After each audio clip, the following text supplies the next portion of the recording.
مالک یوم الدین، مالک یوم الدین۔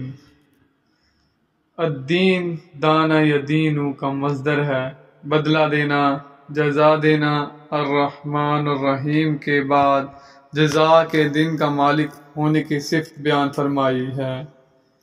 ایک قرات مالک یوم الدین ہے، یعنی روز جزا کا مالک، اور دوسری مالک یوم الدین ہے، یعنی روز جزا کا بادشاہ۔ قرآن مجید کے رسم الخط میں مالکی لکھا ہے، اسے مالکی اور مالکی دونوں طرح پڑھا جا سکتا ہے، اور دونوں قراتیں متواتر طور پر رسول اللہ صلی اللہ علیہ وآلہ وسلم سے ثابت ہیں۔ اللہ تعالیٰ قیامت کے دن کا مالک بھی ہے اور بادشاہ بھی۔ الرحمن الرحیم کے ساتھ قیامت کے دن کے مالک اور بادشاہ ہونے کی مناسبت یہ ہے کہ بعض اوقات کوئی بہت رحم کرنے والا ہوتا ہے، مگر اس کی ملکیت میں کچھ نہیں ہوتا، اس لیے وہ چاہتے ہوئے بھی رحم نہیں کر سکتا۔ پھر کوئی شخص بہت سی ملکیت کا مالک ہوتا ہے، مگر اس کا بادشاہ کوئی اور ہوتا ہے، وہ مالک ہوتے ہوئے بھی پورا اختیار نہیں رکھتا۔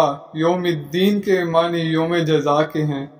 اس دنیا میں مکافات عمل یعنی اعمال کی جزا کا سلسلہ جاری رہتا ہے، مگر اس جزا کا مکمل ظہور چونکہ قیامت کے دن ہوگا، اس لیے قیامت کے دن کوئی خاص طور پر یوم الدین بدلے کا دن کہا گیا ہے، اور اللہ تعالیٰ کے اس دن کے مالکی اور مالک بادشاہ ہونے کے معنی یہ ہیں کہ اس روز ظاہری طور پر بھی مالکیت اور ملوکیت کا یہ سلسلہ ختم ہو جائے گا۔ فرمایا یوم لا تملک نفس لنفس شیئا والامر یومئذ للہ۔ سورہ انفطار کی آیت نمبر 19 میں نے یہ پڑھی ہے، جس کا ترجمہ ہے جس دن کوئی جان کسی جان کے لیے کسی چیز کی مالک نہیں ہوگی، اور اس دن حکم صرف اللہ کا ہوگا۔ اور فرمایا لمن الملک اليوم للہ الواحد القہار۔ المومنین کی آیت نمبر 16 ہے۔ ترجمہ: آج بادشاہی کس کی ہے؟ اللہ ہی کی ہے جو ایک ہے، دبدبے والا ہے۔ اس دن مالک بھی اللہ تعالیٰ ہوگا، بادشاہ بھی وہی ہوگا، اور حکم بھی صرف اسی کا چلے گا۔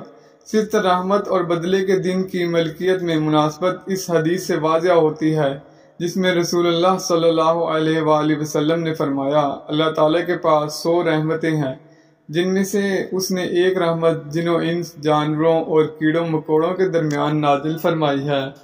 اس کے ساتھ وہ ایک دوسرے پر شفقت کرتے ہیں، اسی کے ساتھ وہ ایک دوسرے پر رحم کرتے ہیں، اسی کے ساتھ وحشی جانور اپنے بچوں پر شفقت کرتے ہیں، اور اللہ تعالیٰ نے 99 رحمتیں مؤخر کر رکھی ہیں، جن کے ساتھ وہ قیامت کے دن اپنے بندوں پر رحم فرمائے گا۔